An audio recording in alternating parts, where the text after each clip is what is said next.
Hi friends, welcome to channel कैफेल academy. दोस्तों, मैं एक वीडियो बना रहा हूं।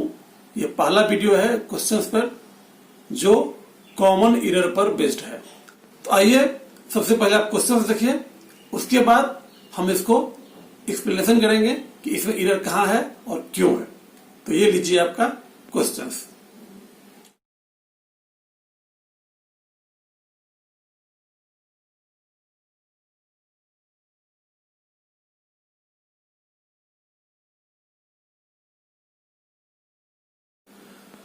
दोस्तों, पहला क्वेश्चन है make heist list you should not miss the train.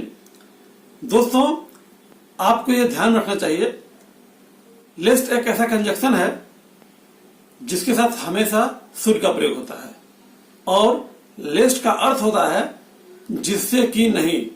इसीलिए यह निगेटिव वर्ड है और इसके साथ नॉट का प्रयोग नहीं होता है। इस कारण से गलती सी में है।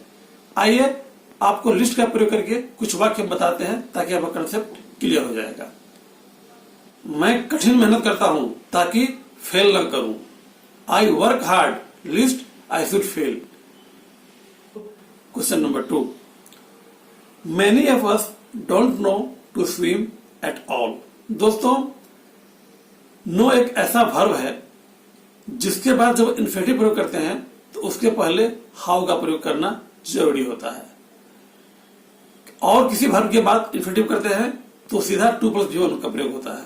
लेकिन नो एक ऐसा वर्ब है, इसके बाद जब भी हम इन्फिनिटिव प्रयोग करेंगे यानी टू प्लस V1 का प्रयोग करेंगे तो उससे पहले हाउ का प्रयोग करना पड़ेगा। जैसे एग्जांपल देख लीजिए, मैं तैरना जानता हूं। बहुत सारे लोग इसे बना देंगे I know to swim, but गलत है। सही क्या होगा? I know how to swim. इसलिए गलती सी में है। टू स्विम के पहले हाउ का प्रयोग करना जरूरी है। Question number 3, at last he was married with A poor girl. दोस्तों, अभी मैं चर्चा किया था जब हम कॉमन वर्ड पढ़ते हैं तो उसमें बहुत सारे वर्ड्स का प्रयोग ही पढ़ लेते हैं। उसी में एक वर्ड अभी आया है मैरिड। मैरिड का प्रयोग हम जब भी करते हैं तो उसके साथ टू का प्रयोग होता है। Married to a poor girl होना चाहिए, इसीलिए विथ का प्रयोग यहाँ गलत है। विथ के बदले टू होना चाहिए। She said that she will help me whenever I was in difficulty। दोस्तों, ये प्रॉब्लम नारेशन से संबंधित है। नारेशन यहाँ है she said, जिसको रिपोर्टिंग वर्ब बोलते हैं। उसके बाद दैट जो शुरू हुआ है क्लाउड, उसको रिपोर्टेड स्पीच बोलते हैं। तो आपको पता होगा जब नारेशन पढ़ेंगे तो जब रिपोर्टिंग वर्ब पास्ट में रहता है तो रिपोर्टेड स्पीच को भी पास्ट में होना पड़ता है, जबकि यहाँ फ्यूचर में है। तो विल को हम क्या करेंगे? पास्ट में कन्वर्ट कर देंगे। तो यहां क्या हो जाएगा? C would help. तो आंसर हो जाएगा आपका C. Number 5, being a fine day we went out for a picnic at Okhla. दोस्तों, यहां प्रॉब्लम पार्टिसिपल का है। जब हम किसी पार्टिसिपल का प्रयोग करते हैं तो उसका कोई ना कोई सब्जेक्ट रहता है। यहां बीइंग, जो बी का पार्टिसिपल है, उसका कोई सब्जेक्ट नहीं है, क्योंकि क्या कहता है? Being a fine day we went out. तो वी तो वेंट के लिए आ गया, बीइंग के लिए क्या आया? कुछ नहीं। इसीलिए इसका एक सब्जेक्ट होना जरूरी है। तो जहां सब्जेक्ट की जरूरत नहीं हो तो वहां इंट्रोडक्टिव सब्जेक्ट इट का प्रयोग करते हैं, इसीलिए यहां पर इट का प्रयोग होगा। It being a fine day.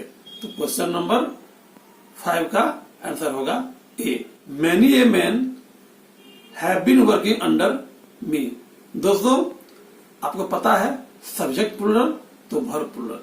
यहां मैनी ए मैन जो है वो सिंगुलर है। क्यों? सिर्फ मैनी रहता तो प्लूरल होता, लेकिन यहां क्या है? Many a man. तो ए मैनी ए मैन एक सब्जेक्ट हो गया, जिसके कारण यह सिंगुलर होता है, इसके कारण यहां प्रयोग होता है हैज का। तो आंसर क्या हो जाएगा? B. Number 7, your flat is superior than that of mine.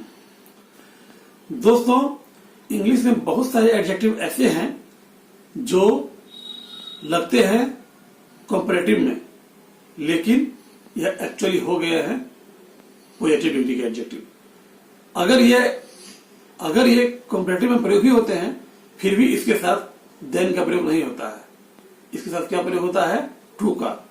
वो एडजेक्टिव है superior, inferior, posterior, interior, inferior, इस तरह का बहुत सारे हैं, जिसे मैं जब एडजेक्टिव का बताऊंगा, जिसे जब मैं एडजेक्टिव चैप्टर का वीडियो अपलोड करूंगा उसमें आप सीखेंगे। तो फिलहाल अब यह समझ लीजिए कि सुपेरियर, इन्फीरियर, इंटीरियर, पोस्टीरियर, इस सब के साथ हमेशा टू का प्रयोग होता है। यहाँ क्या आ जाएगा? सुपेरियर टू, देन नहीं, इसीलिए इसका आंसर क्या हो जाएगा? B of question number 8। I told him the story in details to make him understand fully. इस सेंटेंस में इन डिटेल होना चाहिए। इस तरह से, चूंकि ये एक्सप्रेशन है, इन डिटेल एक एक्सप्रेशन है जिसमें ऐसे यस नहीं लगता है, इसीलिए इन डिटेल्स कहना गलत होगा। इस तरह से इसका आंसर बी होगा। Question number 9। Cattles were grazing in the meadows near our farm. दोस्तों, कुछ ऐसे नाउन होते हैं जो हमेशा प्लूरल होते हैं, भले ही वह देखने में सिंगुलर लगता हो, और उसमें कभी भी एस या एस नहीं जोड़ता है, जैसे कैटल, सीनरी, जिसे मैं नाउन के वीडियो में चर्चा किया हूं, आप उसे देख सकते हैं।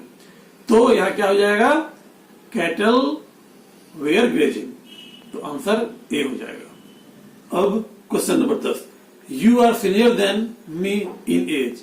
दोस्तों, अभी मैंने चर्चा किया था कि कुछ एडजेक्टिव ऐसे होते हैं जो लगते हैं कंपैरेटिव, बट उसका प्रयोग अब पॉजिटिव डिग्री में होता है, और अगर उससे कंपेरिजन करते भी हैं तो उसके बाद हम कभी भी देन का प्रयोग नहीं करते हैं, बल्कि टू का प्रयोग करते हैं। जैसे पिछले सेंटेंस में बताया था सुपेरियर टू, उसी तरह से यहाँ भी सीनियर टू होगा। तो इससे क्या हो जाएगा?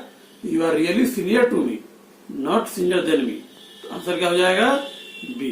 दोस्तों, ये 10 क्वेश्चन थे जिसके बारे में मैं आपको बताया। अगले वीडियो में हम लोग फिर मिलेंगे कुछ नई चीजों के साथ। तब तक के लिए दोस्तों